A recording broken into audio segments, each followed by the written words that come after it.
In previous video, we were talking about distance and displacement. The question was that can the magnitude of displacement be equal to the distance traveled by an object? Yes, the distance and displacement can be equal when the object is moving in a straight line and it is moving at up to a certain point. See here, consider the example given in above example for motion of object from O to A. See here, from O to A. The distance travel is 60 km as well as the displacement is also 60 km.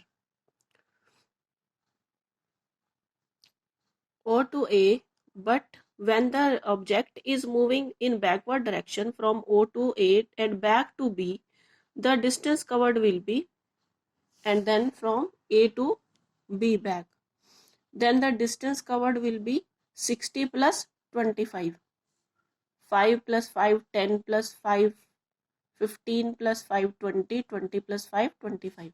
Means 60 plus 25. When the object is moving from O to A and then A to B, the distance travel will be 60 plus 25.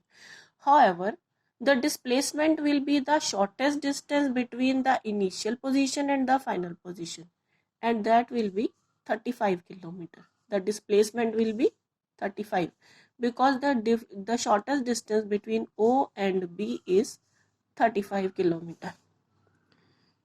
Now see here, while the magnitude of displacement is 35 kilometer, thus the magnitude of displacement 35 kilometer is not equal to the path length. Further, the path length was 85. Further, we will notice that the magnitude of the displacement for a course of motion may be 0, but the corresponding distance covered is not 0. The distance will never be 0 because it is the length of the path traveled. But the displacement can be 0, as in case of circular motion. An object starts from a point and after going on the circle, it comes back on the same position. Then the distance between the initial position and the final position is 0. Therefore, in this case, displacement is 0. However, the distance will be the length of the path covered, that will be the circumference of this circle. See here, the displacement for a course of motion may be 0, but the corresponding distance covered is not 0.